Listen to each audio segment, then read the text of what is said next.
Welcome to ISR 9 news. Suryapet జిల్లా కోదాడ నియోజకవర్గం భరాకత్గూడెం గ్రామంలో అఖిలపక్షం సమక్షంలో మీటింగ్ ఏర్పాటు చేయడం జరిగింది. ఈ కార్యక్రమానికి ముఖ్య అతిథులుగా CPM party, Congress party, CPI party నాయకులు సమావేశంలో పాల్గొన్నారు.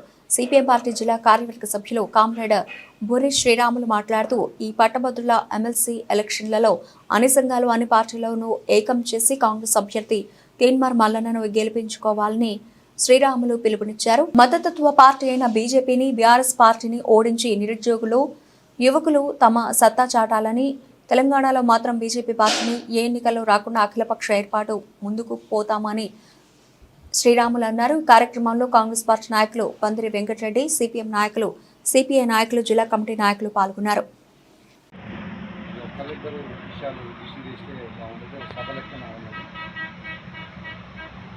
రెండు విషయాలు మీ దృష్టి తీసుకొస్తాం.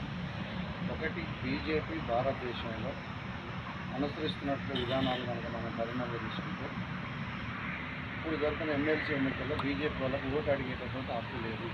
ఇది మీ ద్వారా ప్రజలకు తెలియజేయాలని. ఎందుకంటే భారతదేశంలో అధికారంలోకి వచ్చిన తర్వాత చాలా హామీలు ఇచ్చింది, కానీ ముఖ్యమైన హామీ వ్యవసాయం. ఈ దేశంలో 80 కోట్ల జనాభా ఆధారపడే వ్యవసాయాన్ని 24 కల్లా డబల్ ఆదాయాన్ని పెంచుతాను. ఈ వ్యవసాయాన్ని కార్పొరేట్ శక్తులకు అప్పచెప్పేటటువంటి పరిస్థితి అనిపించినటువంటి దుర్మార్గమైన పరిస్థితి. ఒక పక్క మతోన్మాదం, అన్ని విధాలుగా ఇలా బీసీ ఎస్టీకి ఏదైతే ఉన్నటువంటి రాజ్యాంగంలో పొందుపరిచిన అంబేద్కర్ గారి రాజ్యాంగం రాసినటువంటి దాన్ని కూడా మొక్కలు చెక్కలు చేసేటటువంటి కుట్రతో జరుగుతున్నటువంటి విషయం.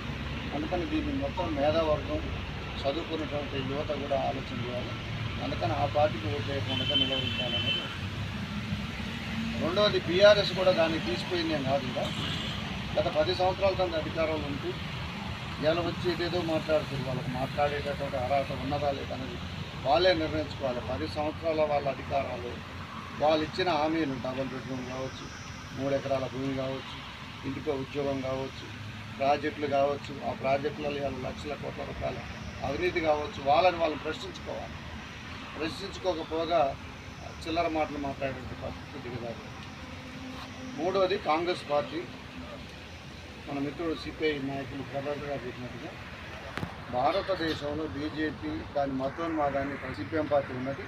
నిన్న పార్లమెంట్ ఎన్నికల్లో కానీ, ఈరోజు ఎమ్మెల్సీ ఎన్నికల్లో కానీ ఒక ముఖ్యమైన పాత్ర పోషిస్తున్నాము.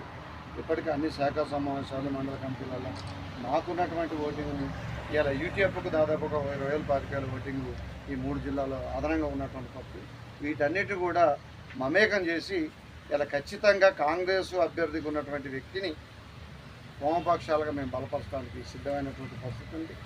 రాజకీయ విధానాలని భారతదేశంలో కొనసాగించాల్సిన అవసరం ఉన్నది. ప్రజాస్వామ్యాన్ని కాపాడాల్సిన అవసరం ఉన్నది. దాంట్లో ముఖ్యంగా సిపిఎం పార్టీ ప్రధాన పాత్ర పోషిస్తున్నటువంటి పరిస్థితి ఉన్నది. అందుకని మీ ద్వారా ఇదంతా కూడా ప్రజల్లో తీసుకుపోయి రేపు జరిగేటటువంటి ఎన్నికల్లో ఇండియా కూటమి అభ్యర్థి, కాంగ్రెస్ అభ్యర్థికి అత్యధికంగా ఎమ్మెల్సీ ఓట్లు రావడం కోసం ప్రాంతాల్లో ఆ శక్తి వచ్చిన లోపల కృషి చేస్తున్న సందర్భంగా తెలియజేస్తూ నాకు ఈ అవకాశం నమస్కరిస్తుంది.